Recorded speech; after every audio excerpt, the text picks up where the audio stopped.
En el día de hoy. Hoy, 19 de octubre de 2023, tenemos el honor de presentar al doctor Gerardo Guinto Balanzar, quien nos hablará acerca de schwannomas del nervio trigémino. El doctor Gerardo Guinto Balanzar es médico especialista en neurocirugía del Centro Médico ABC, se formó como médico general en la Universidad La Salle, realizó la especialidad de neurocirugía en la Universidad Nacional Autónoma de México y cuenta con una subespecialidad en cirugía de base de cráneo por la Pittsburgh University. Doctor Guinto, un honor tenerlo con nosotros. El micrófono y la pantalla son todas suyas, por favor, adelante. Muchas gracias. Agradezco a Francisco la amable invitación para presentarme aquí con ustedes.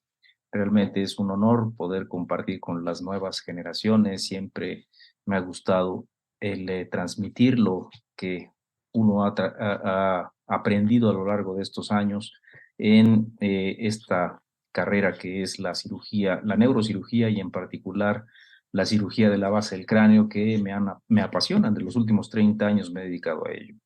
Bien, pues vamos, como ya dijo el doctor Francisco García, vamos a, a presentar en esta ocasión los tumores del trigémino. Bien, en primer lugar, pues vamos a empezar a hablar en el contexto en donde estamos, en el nervio trigémino. Como ustedes están iniciando apenas en esta disciplina, pues hay que empezar desde el punto número uno, desde la A, y qué es el trigémino. Y para eso nos vamos a los clásicos atlas, las clásicas descripciones anatómicas que desde hace ya varios siglos conocemos y que en los últimos años se ha perfeccionado el conocimiento, sobre todo de la anatomía microquirúrgica de este nervio, de tal suerte que vamos a empezar pues con las partes básicas. Como recordamos, el trigémino, el quinto nervio craneal, es uno de los nervios craneales que se encarga pues de múltiples funciones, en especial sus funciones se dividen en dos grupos. Uno que es la sensibilidad general y otro que es una función motor voluntaria. Como sabemos, la parte de la sensibilidad general, que es la que está en azul, es gracias a eso que se llama trigémino, porque, bueno, su origen real se encuentra en los receptores a la sensibilidad general. ¿A qué nos referimos con sensibilidad general? A todo eso que tiene que ver con las modalidades que se perciben en las superficies corporales, tanto de la piel como de las mucosas, ¿sí? Pero modalidades que tienen que ver o relacionadas con el tacto y todas sus variedades, es decir, el tacto, tanto el discriminativo como el no discriminativo, el dolor, la temperatura, la vibración, la propiocepción consciente, aunque también la inconsciente, pero la que más se puede valorar pues, es la sensación de la posición de manera consciente. En esos receptores que se encuentran tanto en la piel como en las envolturas del globo ocular, llámese párpado, córnea, todo, esclerótica, como en la nariz, como en la mejilla, como en los carrillos, los dientes, etcétera. Todo eso se conjunta para formar tres ramas, de ahí su nombre, tres vientres, trigémino, en donde el primero se llama el nervio oftálmico, el segundo el nervio maxilar y el tercero el nervio mandibular, o tradicionalmente conocidos como V1, V por el quinto, el número romano quinto, que en realidad sería quinto uno, pero ya nos acostumbramos a decirle V1, V2 y V3. Bien, cada una de estas ramas, es importante mencionar que se llaman ramas del trigémino, tienen un agujero de ingreso al cráneo diferente. Así, el oftálmico ingresa por la hendidura esfenoidal, el maxilar por el agujero redondo y el mandibular por el agujero oval. De aquí las tres ramas se reúnen en un ganglio. Recuerden que todas las vías sensitivas, todas, con excepción de la óptica, tienen un ganglio, es decir, una sinapsis, un cuerpo neuronal antes de entrar al sistema nervioso central, aunque ya este está intracraneano, pero tiene ese ganglio y de ahí se origina, ese es el origen aparente del trigémino que se mete al tallo cerebral justo en la cara anterolateral del puente. ¿En dónde se va el tallo cerebral? Y en el tallo cerebral sabemos que se distribuye en los tres componentes nucleares, uno mesencefálico, otro pontino y otro vulvar. El mesencefálico para la propiocepción y el tacto discriminativo, el pontino, el tacto no discriminativo y el vulvar o bulbo cervical, porque llega hasta los primeros segmentos cervicales para la transmisión del dolor y la temperatura. De aquí, vean una acercamiento, pues, de las tres ramas del trigémino, que son la oftálmica, vea cómo viene de la córnea, de la esclerótica, toda esta sensibilidad general, dolor sobre todo en esta zona, y se forma el oftálmico, el nervio oftálmico. B2 forma el maxilar y B3 o mandibular.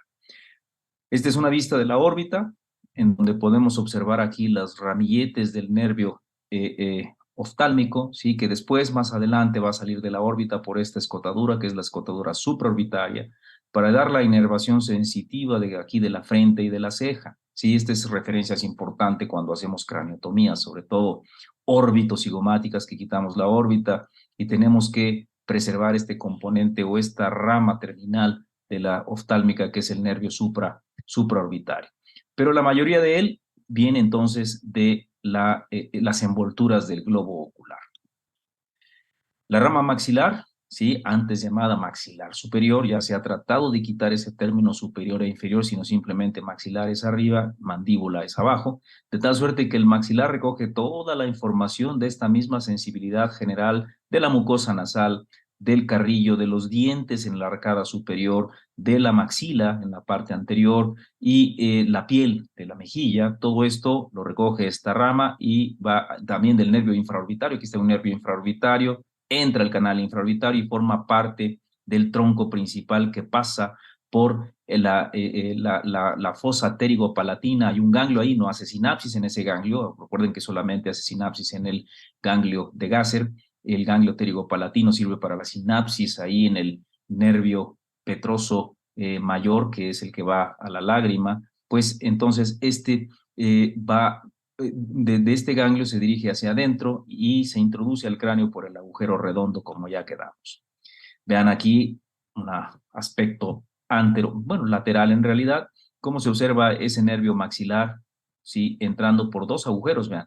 Uno, el agujero infraorbitario, y el otro, el agujero cigomático malar o cigomático facial. Este es otro agujero por donde entra este nervio y se forma para formar un tronco común, un tronco principal, que se introduce por el agujero redondo para formar parte del ganglio de Gasser y seguir hacia adentro.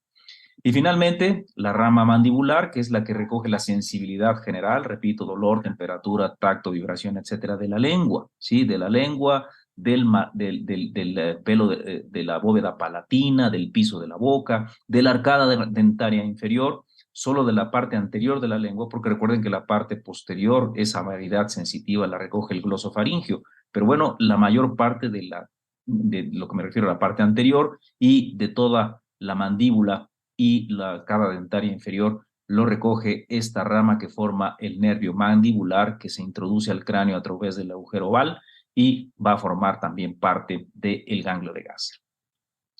Y finalmente, la rama motora, esta es al revés, esta es motora, es eferente somática general, de tal suerte que su núcleo es un núcleo propio, el núcleo masticador o núcleo masticatorio del trigémino que se encuentra a nivel del puente, ¿sí?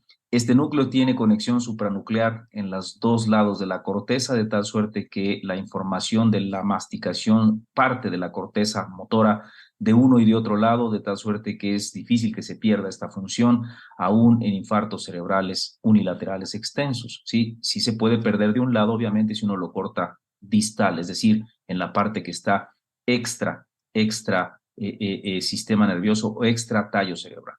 Esta raíz viene primero pasa por arriba de la parte sensitiva del trigémino y después pasa por abajo para salir junto con el nervio mandibular para atravesar el foramen oval y salir del cráneo hacia abajo e inervar a los músculos de la masticación, que son el temporal y los maceteros y los pterigoideos. Temporal, macetero y pterigoideos, de tal suerte que así es como lleva a cabo la motilidad en cuanto a la masticación.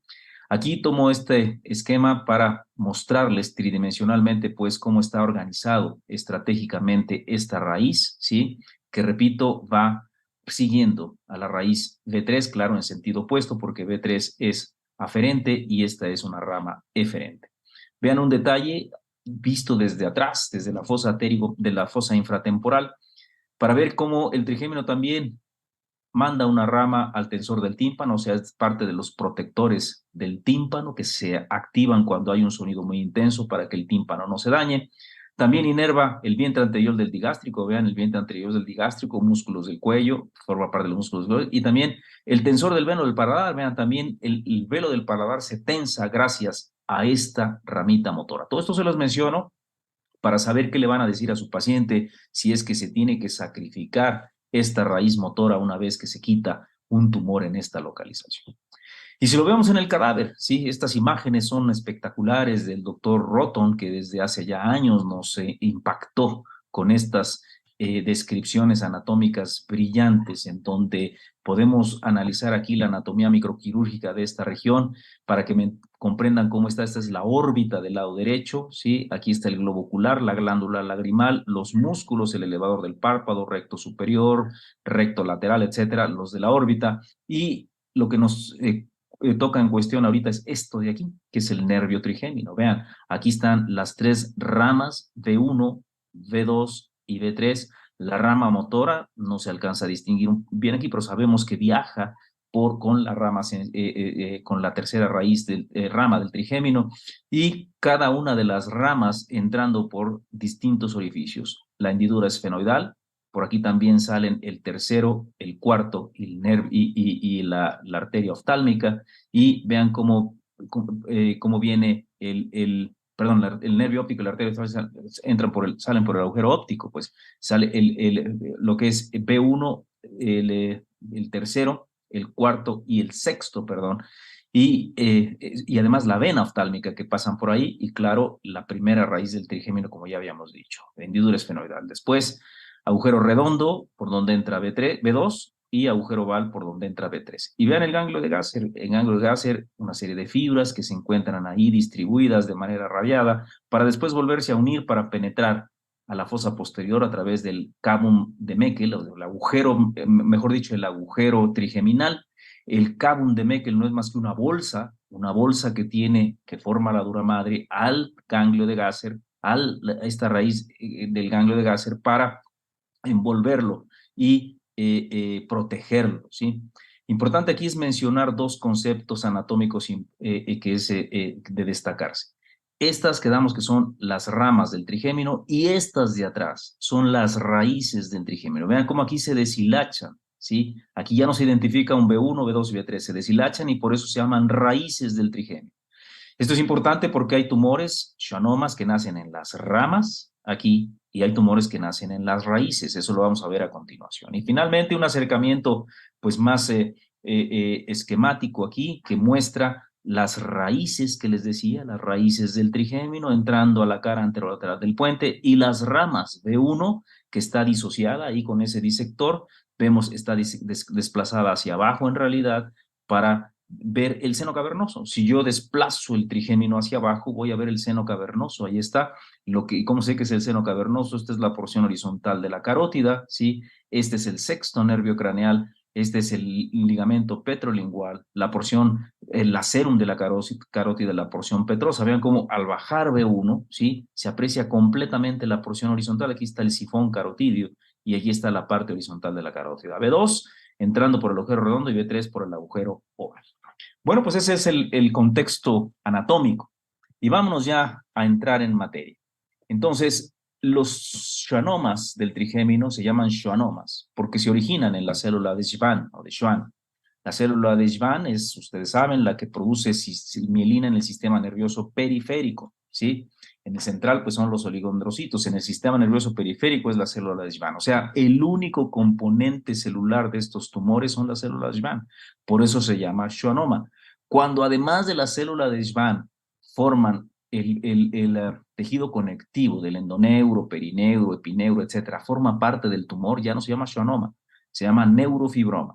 Y ese pequeño cambio hace que haya un cambio real en cuanto a morfología, localización, etiopatogenia, cuadro clínico, pronóstico, etcétera.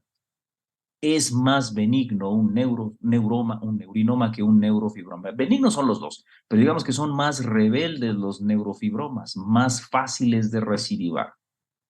Los neurofibromas tienen una mayor connotación congénita. se relacionan más con las enfermedades genéticas como la NF1 o NF2, ¿sí? La NF2 es la central, la que tiene schwannomas bilaterales, pero del vestibular, y la NF1 es la periférica. Esos son más frecuentemente neurofibromas.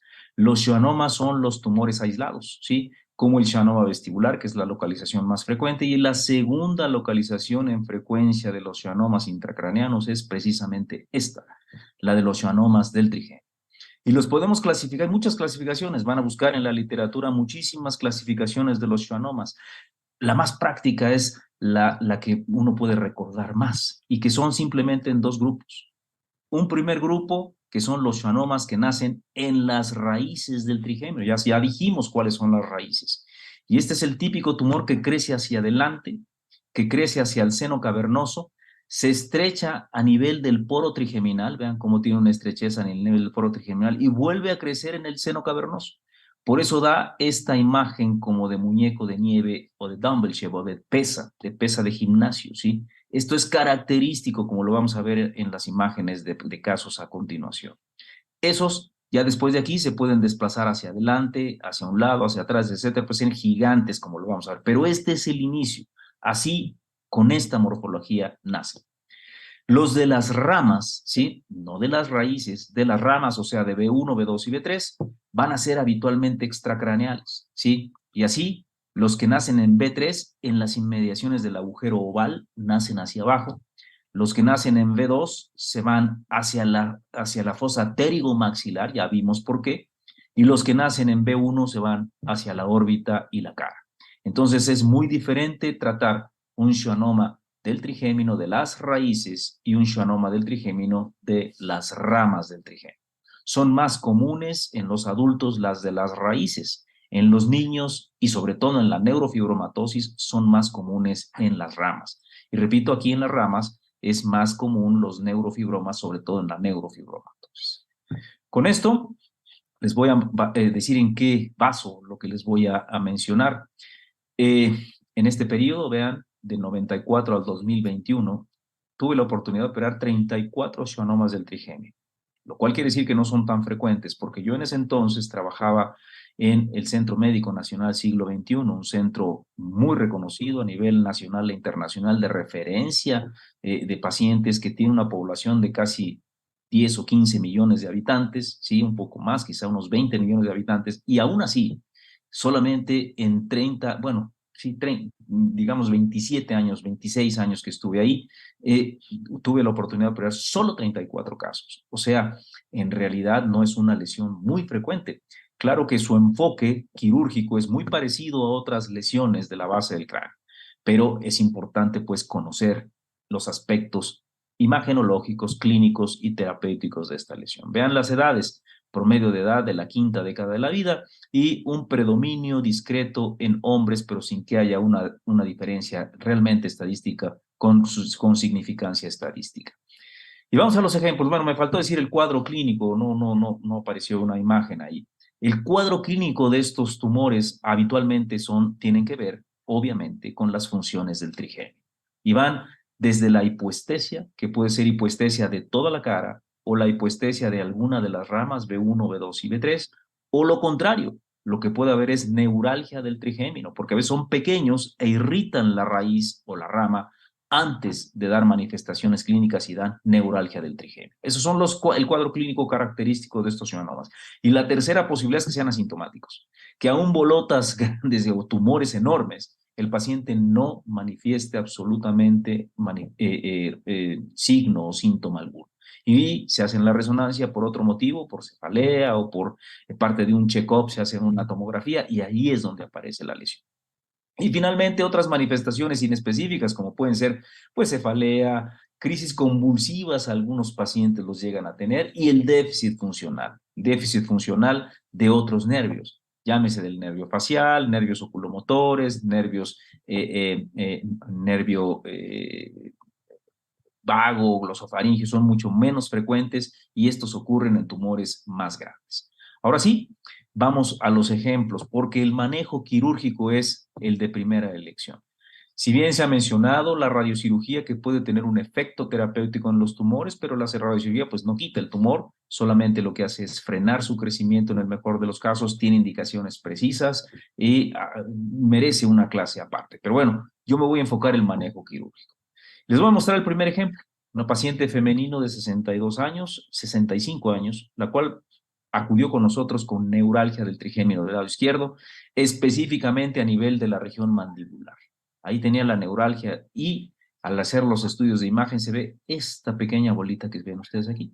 Esta pequeña bolita que se ve, este es el axial, este es el coronal, en donde al realizar un estudio que se llama Fiesta, esta es una fase que se llama una secuencia Fiesta por las siglas, ¿sí? De supresión de líquido, en donde vemos, aquí el tumor se ve oscuro, vean, el líquido se ve blanco, ¿sí? En donde el tumor se ve oscuro y es esta pequeña bolita que está aquí, este es el trigémino sano del lado derecho y este es el trigémino enfermo, bueno, en donde está la lesión. Y vean cómo esa bolita está irritando esta raíz de aquí y es lo que da la neuralgia del trigémino.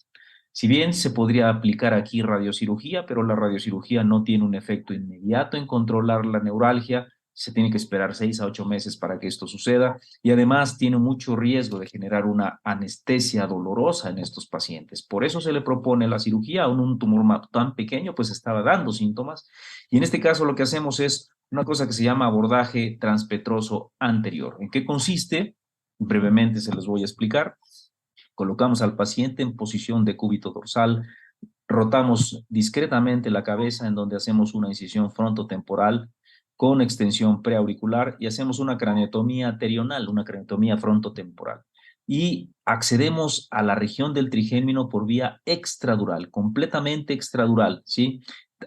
¿Para qué? Para identificar V1, o sea, el agujero, perdón, la hendidura esfenoidal, B2, el agujero redondo, y B3, el agujero oval. Con esto, en este caso, no es necesario hacer un despegamiento de la... Aquí hay que abrir la dura madre, porque vean cómo el tumor estaba adentro, ¿sí? Hay que abrir la dura madre e identificar ahí las raíces, sobre todo B3, que sabíamos que ahí es la sintomatología, e ir siguiendo hasta encontrar el tumorcito que se encuentra más o menos en esta zona. De tal suerte que de tal suerte que esta es la cirugía que van a ver a continuación, en la misma posición en la que veían el esquema.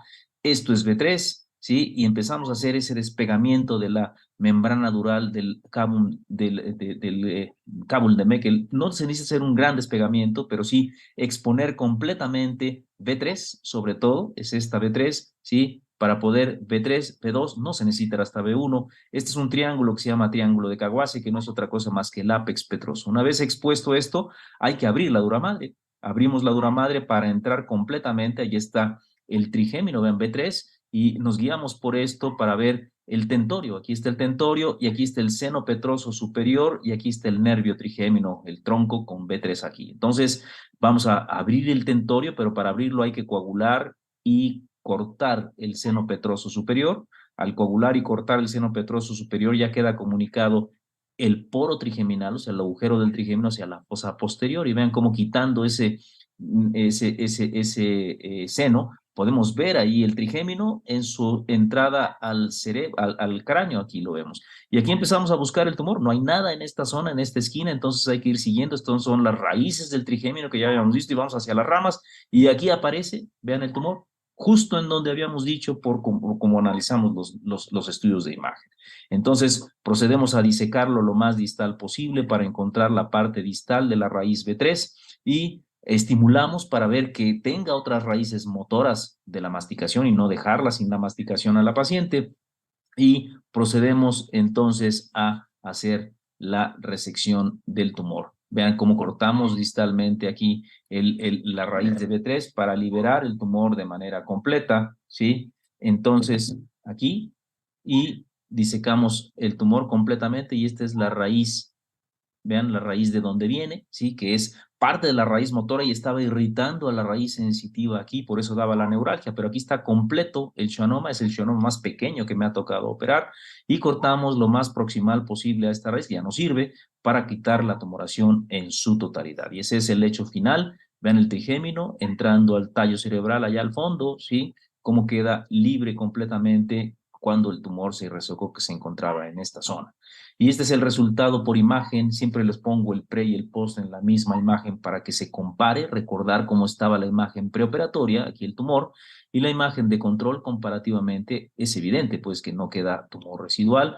En el coronal, el preoperatorio con el tumor y el posoperatorio, y en la secuencia fiesta se aprecia aquí el tumor en el antes y el tumor en el después. Ya no hay esa sombra que estaba aquí y el nervio trigémino completamente liberado. El del otro lado no se toca, pues, y ve cómo queda el resultado por imagen. Y la paciente que se despierta ya de la cirugía sin dolor, ¿sí? Sin dolor, un poquito de hipoestesia, que después se va recuperando, pero no tiene absolutamente ya la neuralgia tan molesta, perdón, que tenía antes de la operación.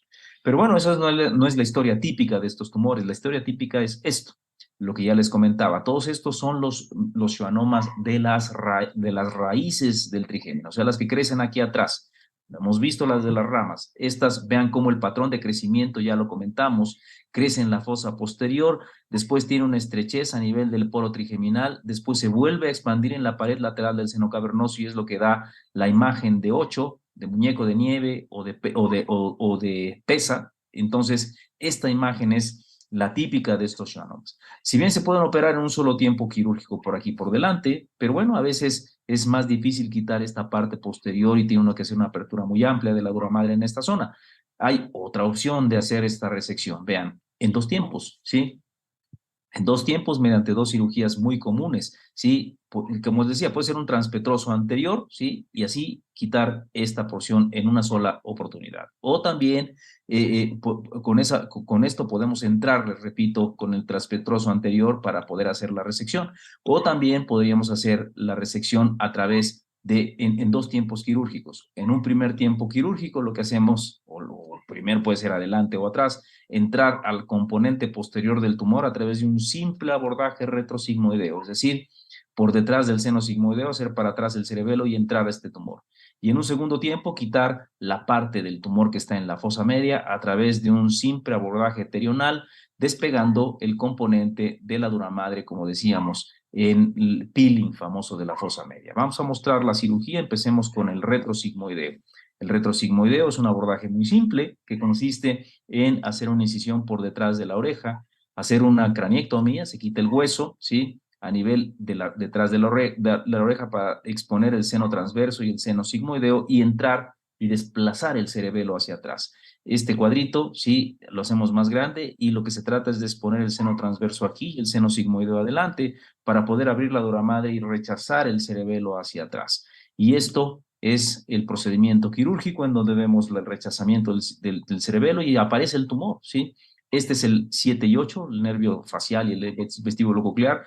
Y la cirugía es igual que en cualquier otro tumor que inicia con la descompresión intratumoral para hacerlo más manejable, ¿sí? Empezamos a buscar ahí las estructuras neurovasculares, es el cuarto nervio craneal en la parte alta. Esta es una arteria muy importante que no hay que sacrificar por ningún motivo, que es AICA, la cerebrosa anteroinferior, y allá está el clivus, y cómo estamos quitando los últimos fragmentos del tumor y jalamos el tumor que está adherido solo a la raíz del trigémino. Vean, aquí está la raíz del trigémino, toda la raíz formaba el tumor, aquí está la raíz y toda ella formada el tumor. Pues impunemente cortamos el nervio, ya no le sirve al paciente, es tumor.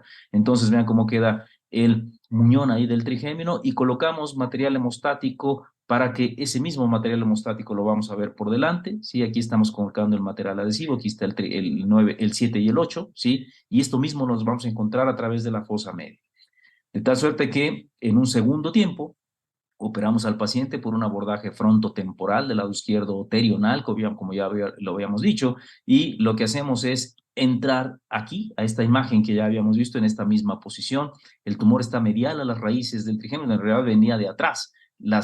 A las ramas, perdón, las ramas en realidad no las invadía, venía de atrás el tumor, de tal suerte que con solo despegar la dura madre del cábun de Meckel, tenemos las ramas ahí, ¿sí? Y lo que se trata es de quitar el tumor, incluyendo las ramas, porque aquí ya no estaba funcional porque todo el nervio formaba parte todo el tumor, todo el nervio, perdón, estaba invadido por el tumor.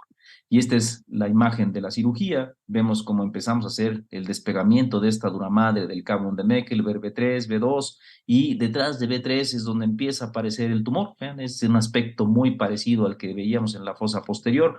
Colocamos unos puntos, unas riendas en la dura madre para exponer cómodamente el tumor, como lo vemos aquí. Ya las raíces del trigémino ni las ramas me interesan, ya no funciona este nervio. Es una cirugía muy fácil, ¿sí? Lo que hacemos, vean, estas ramas ya no me interesan, y lo que hacemos es quitar la tumoración por completo, allí hasta ver lo que habíamos dejado en el poro trigeminal hacia la fosa posterior, en esta zona, hasta no ver esa parte, no podemos estar convencidos, pues, de que hemos quitado la totalidad del tumor. Este es el último fragmento, y vean cómo ahí aparece a trasluz, se alcanza a ver el líquido cefalorraquídeo de la fosa posterior, en donde habíamos colocado el material hemostático en la cirugía que realizamos previamente. Y el resultado final lo tenemos aquí, antes y después, una resección completa, como lo vemos, tanto el componente de la pared lateral del seno cavernoso no está dentro del seno cavernoso, como el componente en la fosa posterior. Y este es el paciente que no tiene mayor déficit que mencionar. Y vean, aquí están los detalles de la incisión, son 2 incisiones, sí, que un muy buen proceso de cicatrización. Vean, otros ejemplos con tumores más grandes, tumores que llegan a comprimir con mayor importancia, pues, las estructuras, pero la morfología se preserva. Vean, el famoso muñeco de nieve, la pesa se preserva de manera normal, bueno, de manera clara, ¿sí? Aquí también se puede hacer el abordaje transpetroso anterior en un solo tiempo, o la cirugía en 2 tiempos, que es lo que intentamos en este caso. Tumor más grande, es más difícil hacer la resección. En este caso dejamos un pequeño fragmento adherido al nervio facial, sobre todo, y al tallo cerebral, para evitar generar un déficit neurológico irreversible. Vean nuevamente la morfología bilobulada del tumor, como lo vemos aquí, y cómo hacemos la resección, como vemos el preoperatorio y el posoperatorio. En esta vista sagital aparentemente quitamos todo el tumor, pero en la vista coronal es muy claro ver cómo está el antes y el después, cómo dejamos ahí justo en las inmediaciones del tallo cerebral un pequeño fragmento que ya era mucho riesgo, en mi opinión, quitarlo, sí, y de tal suerte que dejamos ese pequeño fragmento adherido allá al tallo cerebral, con el objeto de no generar un déficit neurológico irreversible en el paciente, un paciente joven que se puede reincorporar totalmente a su vida normal. Solamente hay que darle un seguimiento a ese pequeño fragmento. Si llegara a presentar alguna evidencia de crecimiento, se puede aplicar la radiocirugía, el famoso Gamma Knife, para poder controlar el crecimiento del tumor. Repetimos, no detiene el crecimiento del tumor, solamente, no lo elimina, perdón, solamente detiene el crecimiento del tumor. Pero ven este otro ejemplo, un tumor más grande todavía, con componentes quísticos en su interior, con un gran componente intracavernoso. Estos tumores son, por supuesto, más difíciles de quitar. El enfoque es el mismo, lo podemos hacer en un solo tiempo quirúrgico a través de un abordaje transpetroso anterior, o en 2 tiempos quirúrgicos, primero entrando a la parte posterior y después a la parte anterior, o al revés, primero anterior y posterior, que en este caso, como el componente más importante y más grande estaba en la fosa media, lo hicimos en un solo tiempo quirúrgico a través de un abordaje transpetroso anterior, es decir, entrando por aquí. Una vez que quitamos el tumor grande de acá, ya era más fácil quitar el tumor más pequeño de la parte posterior. Y vean el resultado antes, ¿sí? Y después, un resultado altamente favorable, comparativamente lo vemos. Sin embargo, en este caso sí se generó una parálisis facial. Es importante mencionar todos los detalles con honestidad, los resultados quirúrgicos, y en este caso, en un tumor tan grande, la manipulación del nervio facial generó esta parálisis, pero bueno, no tiene otro déficit neurológico, pero sí es importante que el paciente tiene que vivir con este déficit. Se le propuso alguna reconstrucción de la cara, ya sea a través de transposición de músculos o una transposición de nervio, anastomosis hipoglosofacial o o facial accesorio, pero el paciente no lo aceptó y se adaptó a ese déficit que ya tenía. Vean otro ejemplo, ¿sí? Un tumor creciendo, fosa media, fosa posterior, órbita de este lado, ¿sí? Invadiendo la pared lateral del seno cavernoso. Son complejos estos tumores, ¿sí? Este definitivamente lo operamos también en 2 tiempos, ¿sí? Es muy difícil operarlo en un solo tiempo quirúrgico, es una cirugía muy extenuante. Lo que hacemos es exponer a través de la fosa media tanto la órbita como la pared lateral del seno cavernoso, hacer el peeling famoso que ya veíamos de la fosa media, y en un segundo tiempo entrar a este componente de la fosa posterior a través de un abordaje retrosigmoideo y lograr la extirpación de la parte posterior del tumor. Este es el resultado antes y después en la tomografía. Es claro ver cómo se quitó por completo la tumoración. Vean los cambios en la craniotomía y en el abordaje de la fosa posterior, combinado como en dos tiempos quirúrgicos, como hicimos la resección amplia, macroscópicamente total, y en la resonancia magnética se ve más que en su caso muy viejo, por eso pues la calidad de la resonancia no es tan favorable, pero se alcanza a ver cómo antes y después se ve el resultado bastante favorable en este caso. Y la paciente que no tuvo un poquito de déficit cosmético, quizá con una oclusión palpebral un poco mayor que del otro lado, pero en realidad no tiene mayores complicaciones en cuanto a su funcionalidad y se reincorpora por completo a su vida normal. La otra cara de la moneda, pues son los schwannomas del trigémino que proceden de las ramas del trigémino, de B1, B2 y B3. Recordar que estos son extracraneanos en su gran mayoría porque los orificios donde se originan son muy pequeños. Es difícil que un tumor que se origina afuera penetre a través del agujero oval, del agujero redondo, la hendidura esfenoidal hacia el cráneo. Sí se da, pero no es lo habitual. Crecen hacia afuera, crecen hacia la cara, la órbita, hacia la fosa pterigomaxilar o hacia la fosa infratemporal. Bien, esos son los tres grupos. Vamos a mencionar algunos ejemplos de ellos. Aquí, pues en realidad se abordan por cirugías combinadas que incluyen la cara. Entonces, el trabajo multidisciplinario es obligado aquí.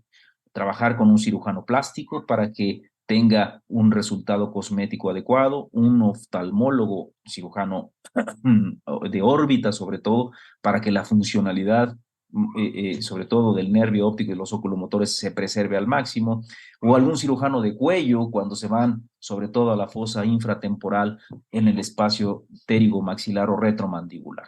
Vamos a mencionar algunos ejemplos. Vean el primero. Un paciente con un schwannoma del trigémino a nivel de B2. Vean cómo es claro cómo nace a nivel, bueno, nace extracraneano y sí tiene un componente pequeño ahí intracraneano, pero la gran mayoría vean cómo está fuera del cráneo, ¿sí?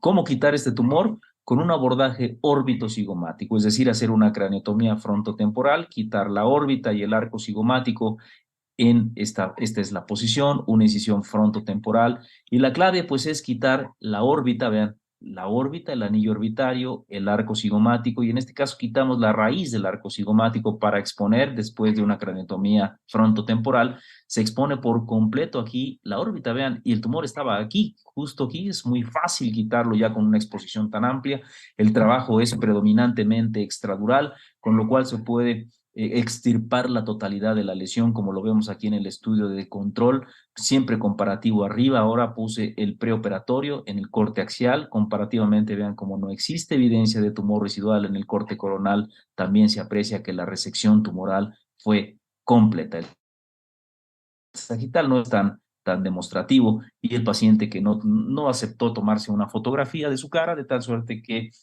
a veces, obviamente se les pide el permiso y a veces no lo autorizan, y entonces simplemente mostramos las imágenes y pues en realidad el paciente no tuvo mayores manifestaciones. Vean este otro ejemplo, un tumor originado en la tercera raíz, en la raíz mandibular. Este es el agujero oval. Este es el agujero oval, se ve claramente cómo el tumor viene de ahí, ¿sí?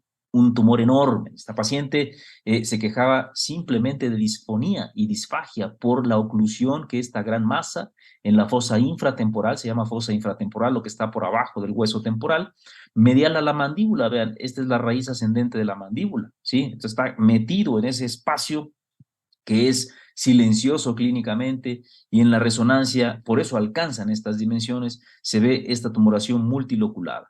Hicimos una toma de biopsia, era un schwannoma, pero un schwannoma maligno, de los casos raros, ¿sí? De tal suerte que hay que hacer una exposición más amplia para tratar de sacar el tumor en bloque, dada la malignidad de la lesión. Entonces, ¿cómo hacer una resección en bloque en un tumor que se encuentra aquí? Bueno, pues sin duda, la única manera es combinar abordajes, ¿sí? Un abordaje que va de una craniotomía, ¿sí? Para exponer el tumor desde arriba y además habría que manipular la mandíbula para exponer el tumor desde abajo. Esto lo diseñamos en nuestro hospital, en nuestro servicio, está publicado en Neurosurgery por allá por el año 99 o 2099, ¿sí? Que le llamamos como abordaje órbito-cigomático transmandibular. ¿En qué consiste este abordaje? En realizar una craneotomía frontotemporal, pero quitar la órbita y el arco cigomático para exponer completamente el tumor desde arriba, ¿sí? Y liberar el tumor de todas las adherencias en la fosa media, liberar, pues cortar B3, que es de donde venía, ¿sí? Y a su vez exponerlo por la parte lateral de la cara. Esto lo hace el cirujano de cuello, hace una exposición hacia la mandíbula y aquí en la mandíbula hace una osteotomía vertical subsigmoidea por debajo de la escotadura sigmoidea para que se corte esta raíz ascendente de la mandíbula de tal suerte que la mitad posterior de esta raíz ascendente se eleva como si fuera un libro para que simultáneamente trabajen los dos equipos quirúrgicos, el neurocirujano liberando el tumor desde arriba para que al levantar esta mitad posterior de la raíz ascendente de la mandíbula, el oncólogo pueda sacar el tumor por abajo. ¿Por qué no cortamos la mandíbula acá? Porque acuérdense, aquí viene el nervio dentario inferior, sería cortar el nervio dentario de este lado, lo cual pues no es justificable. Entonces, por eso diseñamos este abordaje y este es los detalles de la posición. Se realiza mediante una incisión frontotemporal con extensión preauricular y cervical, de tal suerte que se exponga toda la región anterolateral de la cara y del cuello, y esta es la cirugía. Vean, una incisión, es muy viejo el caso, ¿sí? Una incisión frontotemporal con extensión preauricular. Es difícil que se repitan casos tan complejos, ¿no? Aquí estamos disecando la región frontotemporal.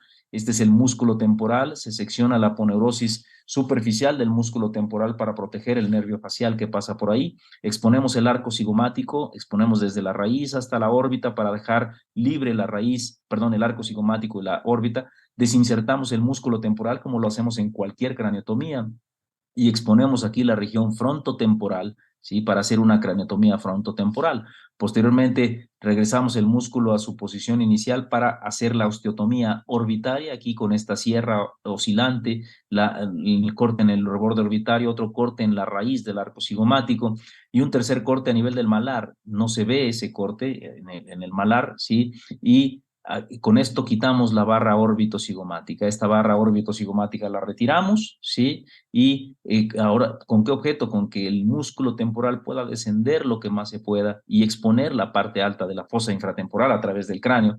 Este es el cóndilo de la mandíbula, cómo queda libre ahí expuesto para ver la parte alta del tumor y empezamos con el microscopio ya a disecar el tumor de todas las estructuras intracraneales. Protegemos la carótida, cortamos B3 y liberamos el tumor. Y en el mismo tiempo quirúrgico, el equipo oncológico expone la cara. Vean, esta es la mandíbula. Estos agujeritos son para las mini placas, para que las mini placas queden recolocadas en su sitio correcto. Si una vez hecha la osteotomía subsigmoidea, la mitad posterior de la raíz ascendente se levanta como un libro y ya los dos equipos quirúrgicos se encuentran trabajando simultáneamente para que vean cómo el equipo oncológico saca el tumor en bloque, como lo vemos ahí, un tumor maligno, y la reconstrucción con la colocación de las mini placas y la colocación de los tejidos superficiales. Y vean la paciente la operamos hace fácil 25 años y no ha tenido evidencia alguna de nueva actividad tumoral, y vean cómo se preserva incluso la masticación. ¿Por qué en este caso se preserva si cortamos B3? Porque tiene el del otro lado, ¿sí? Como era extracraneano, tiene el del otro lado y la mandíbula permite hacer compensar la masticación débil que tiene de este lado con este otro lado. Y este es el estudio por imagen en la tomografía pre y posoperatoria. Se aprecia claramente la extirpación completa del tumor y en la resonancia magnética el pre y el posoperatorio en donde se aprecia la resección tumoral completa. Resultados: de los 34 pacientes logramos quitar la totalidad del tumor, un tumor que no creció otra vez, en 29 casos, ¿sí? En todo el seguimiento, ninguno de estos presentó recrecimiento. Tumor residual dejamos en 5 casos. ¿Cuándo no es posible quitar todo el tumor? Pues cuando está adherido al tallo cerebral, como lo vimos, ¿sí? En un par de casos. Cuando está adherido al nervio facial con el objeto de preservar función, o cuando está realmente invadido el seno cavernoso. En estos casos, es preferible dejar algún fragmento en lugar de generar algún daño irreversible, ya sea vascular u oculomotor, y que el paciente pueda incorporarse lo más posible a su vida que realizaba previamente. En cuanto a las complicaciones funcionales, afortunadamente no tuvimos ningún fallecimiento, y lo que los pacientes se quejan, pues obviamente es de la hipoestesia o anestesia cuando es necesario cortar completamente la rama, pero en realidad la mayoría de los déficits neurológicos tienen que ver con el trigémino, y todos ellos se puede adaptar el paciente, a excepción, bueno, de la parálisis facial que ya vimos, y de un paciente que desarrolló una hemiparesia transitoria que prolongó un poco su periodo de rehabilitación. En conclusión, lo que podemos decir, pues, que los schwannomas del trigémino son lesiones raras, son lesiones benignas, pero que hoy por hoy tienen una opción terapéutica bastante viable si se enfoca el tratamiento quirúrgico de acuerdo al patrón de crecimiento del tumor, y se diseña un abordaje o una cirugía, un procedimiento que sea al mismo tiempo el que más exposición permita a la tumoración, pero que también preserve al máximo las funciones del paciente, porque el objetivo primario que uno debe perseguir es el binomio de lograr el mayor control de la enfermedad, pero sin generar daño. Muchas gracias y estoy a la orden por si hay alguna pregunta. Muchas gracias, doctor. Muchas gracias por su excelente ponencia y muchas gracias por su participación. Invitamos a la audiencia a hacer sus preguntas. Mientras, doctor, yo quisiera hacer una pregunta y es, ¿cómo clínicamente se puede diferenciar un schwannoma trigeminal de, por ejemplo, un meningioma del Kaplan de Meckel? Clínicamente no hay manera, ¿sí? Porque los síntomas son muy parecidos, aunque quizá una forma más clásica es que los schwannomas del trigémino, la evolución es un poco más larga, más prolongada, los meningiomas es un poco más rápida, pero en realidad clínicamente no hay manera, es muy parecido. Radiológicamente sí, hay muchos factores para hacer la diferenciación radiológica, pero clínicamente no es tan sencillo.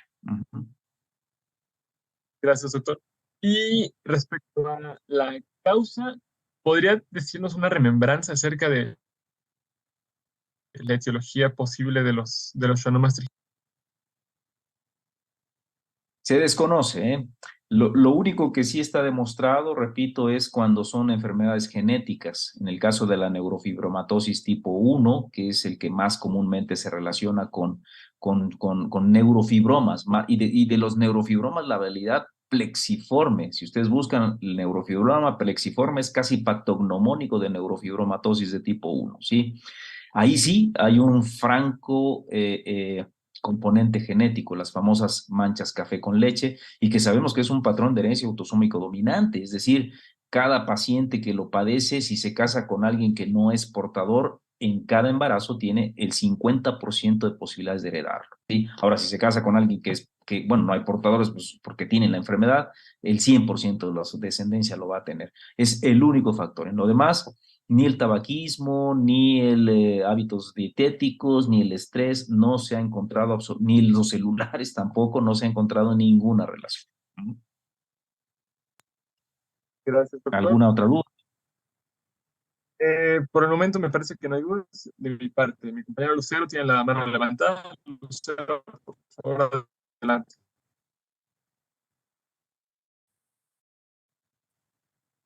Hola. Doctor Guinto, fue una Sí, te verdadera escucho. ponencia magistral, doctor. Le agradezco. Nos guió de la mano desde las bases anatómicas hasta lo más complejo en la cirugía de estos schwannomas trigeminales.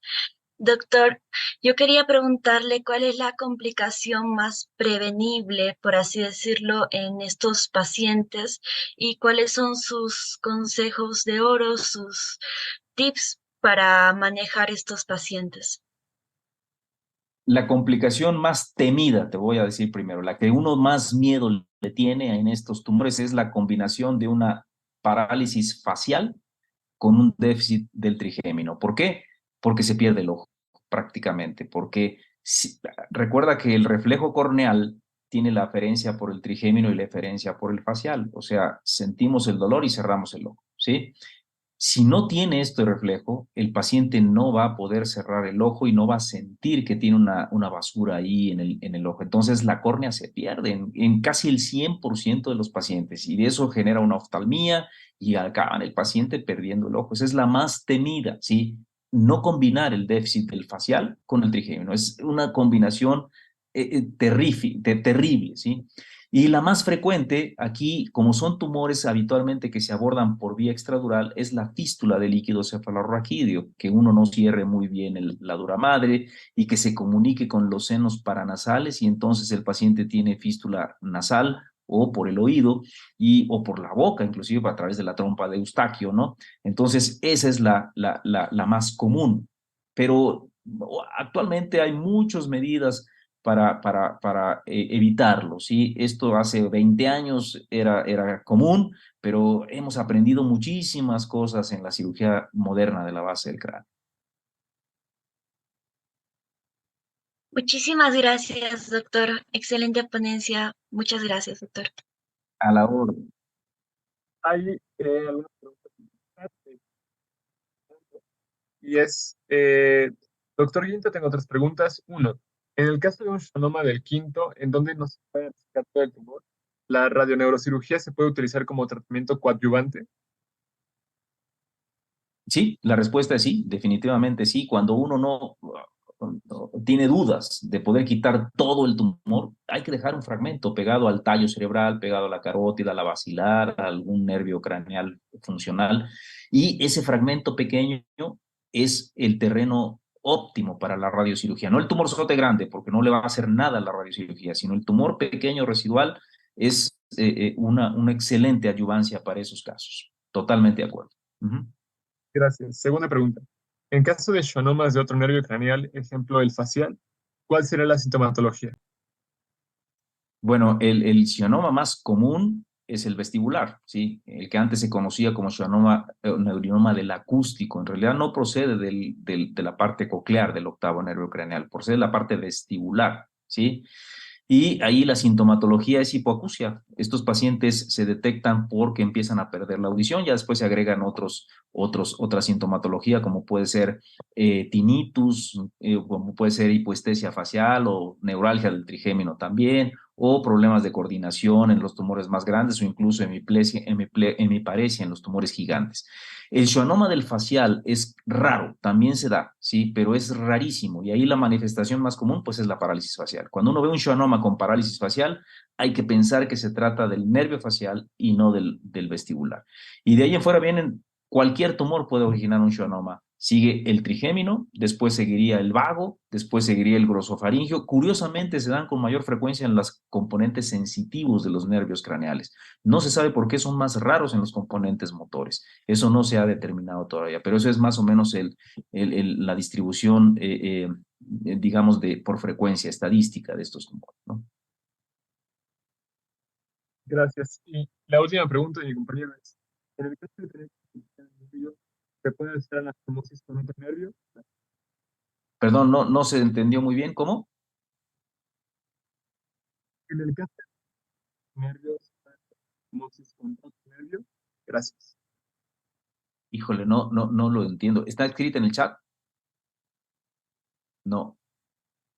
Sí, doctor, mi compañero creo que está teniendo problemas con el audio. Nos preguntaba nuestro compañero Fernando Juárez, en caso de Ajá. tener que sacrificar el nervio, ¿se puede hacer anastomosis con otro nervio? Muchas Sí, gracias. por supuesto. Sí, lo mencionamos. Sí, si se sacrifica. El que más se hace anastomosis es el facial, ¿sí? Y el facial, hay varias técnicas. Se puede anastomosar con el facial contralateral, eso lo hacen los cirujanos plásticos, o es muy recurrido el hipogloso. El hipogloso de un lado se corta ya sea el asa del hipogloso para dejar funcionar la lengua, o todo el tronco del hipogloso y hay que someter al paciente a una rehabilitación para que aprenda a transmitir el impulso hacia la lengua, que lo mande hacia la cara, o el accesorio, sí, el accesorio, el problema es que está, la somatotopia pues de la cara está muy lejos al hombro, está más cerca la cara de la lengua, entonces por eso el más preferido es el hipogloso. La anastomosis hipogloso facial es una de las que más se hace, pero no es 100% efectiva. Es decir, el mayor éxito que se puede lograr con una transposición de nervios es lograr una recuperación de un 30, un 40% de la función. Muchas gracias, doctor. En verdad, todo el equipo de la SOPEN agradece su participación y de nuevo, qué gusto verlo después del gran congreso en el que tuvimos la oportunidad de conversar un momento. Estamos. ¿Alguna palabra, comentario final para cerrar la sesión del día de hoy? ¿Algunas palabras finales para finalizar la sesión del día de hoy? Bueno, pues están a la orden, estamos a la orden, perdón, si alguien quiere ver una cirugía de estas, pues tiene que venir a México a verla. Aquí está la puerta abierta, no son cirugías comunes, como ya vimos, pero sí, pues son muy, muy bonitas. Acabamos de operar un schwannoma, pero vestibular hace 2 semanas, ¿sí? Entonces, estamos a la orden. Y los que quieran hacer la especialidad, pues también, ahí les puse mi correo electrónico, pero Francisco lo tiene también, y en lo que pueda ayudarles, bienvenidos. Si los que quieran ser colegas, bienvenidos, y los que no también, bienvenidos a estas neurociencias. Muchas gracias, doctor. Tenga en cuenta que le Bueno, tomaremos la palabra para irlo a visitar ahí a la Ciudad de México algún día, pronto. Entonces ahí nos vemos, doctor. excelente. Muchas gracias. Hasta luego, buenas noches, estamos a la orden, ¿eh? Hasta luego.